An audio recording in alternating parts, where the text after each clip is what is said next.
Today I want to explore the awareness of breath practice and how this can be used to remain in the present moment without judgment. It's a key area of practice. The breath serves as an anchor to our bodies, allowing us to shift away from the goal-oriented mindset of the mind and to be fully present in each moment in the body, in the breath.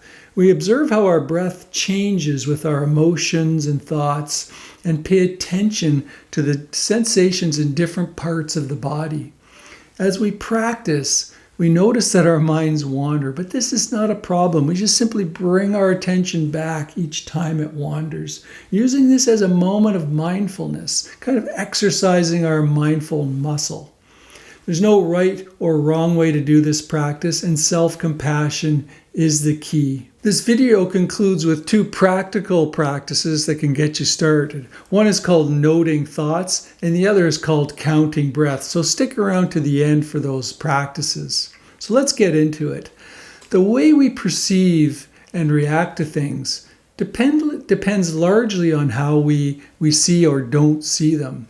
By focusing on our breath, we become more aware of the constant chatter in our minds and how it can control our responses to everyday events.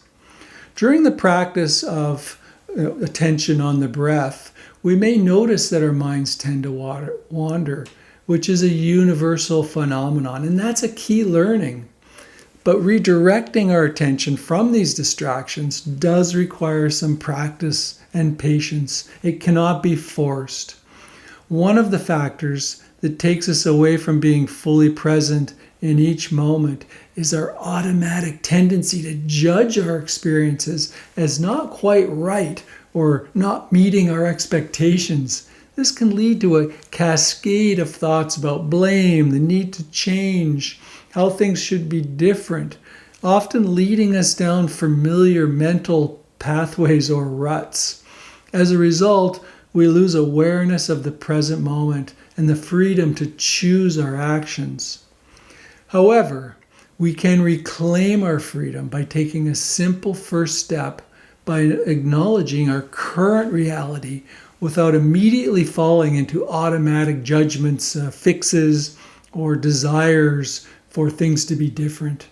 Awareness of breath meditation provides an opportunity to practice bringing an interested and friendly awareness to the present moment without the need to change anything.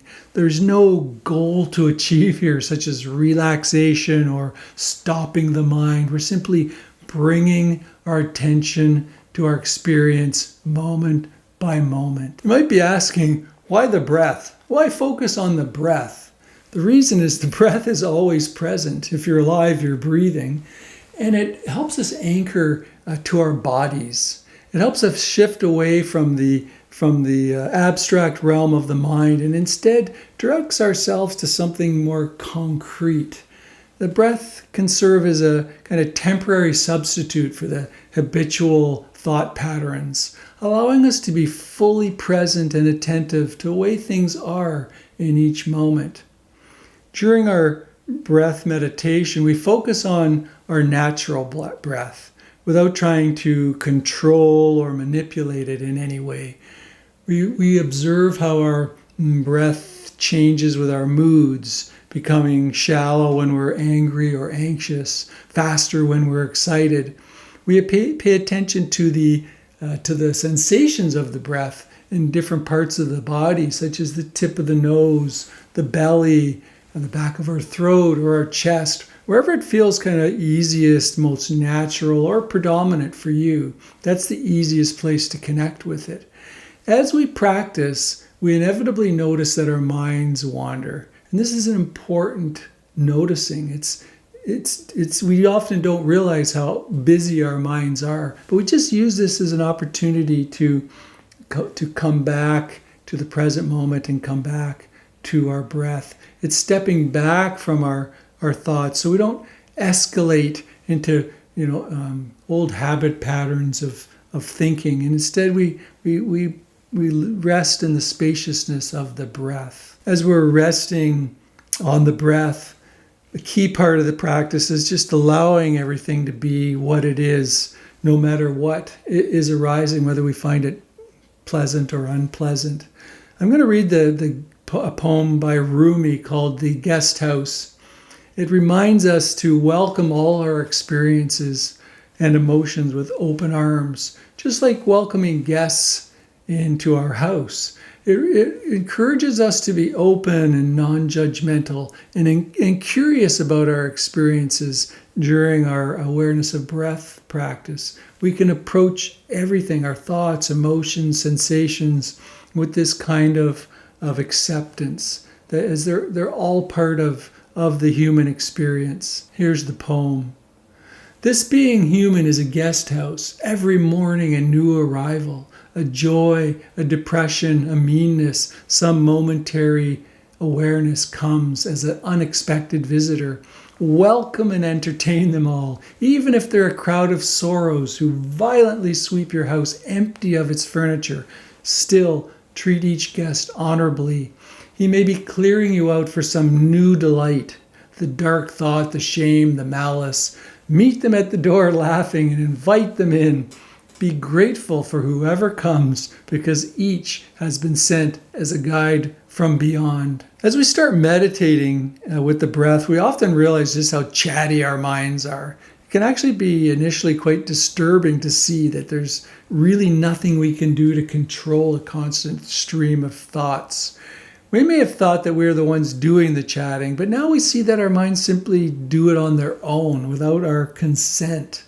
We may wonder why our minds do this, and it can create existential fear or even a sense of antsiness. Our minds seem to be constantly trying to impose order on our experience, and letting go of this need can be scary.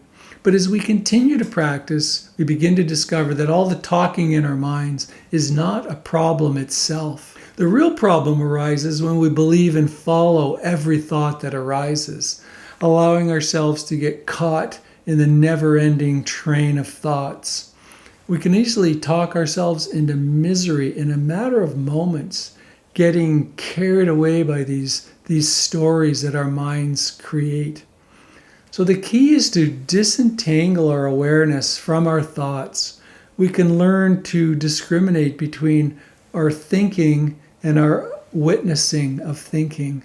We can use the power of our minds to create a level of order where we can observe our thoughts as a witness and not get caught in them. We can see that thoughts change and come and go without our consent, but the light of awareness, this witnessing or observing facility, is always there, steady and observing. The same goes for emotions. Emotions just happen. And sometimes they may feel bad, and even when we don't want to, we start to feel bad or their mood shifts. The practice is not about blocking out thoughts or emotions, but rather being with them in a different way. We can cultivate this compassionate, non-judgmental awareness of thoughts and emotions, allowing them to arise and pass without getting caught up in them. By developing this awareness and perspective, we create a sense of spaciousness in our minds, and during meditation and during our lives. We can learn to relate to our thoughts and emotions with greater clarity and wisdom. Before we move on to the two concrete practices that I promised, I want to just mention the concept of self-compassion. Just like we would offer kindness and support to a friend who's going through a tough time, we can extend the same compassion to ourselves.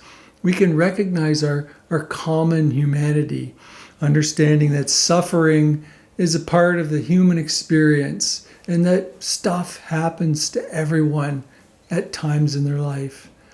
Self-compassion is like a soothing balm for our minds and bodies. It helps us to down-regulate the fight or flight response that can be triggered when our self-concept is threatened.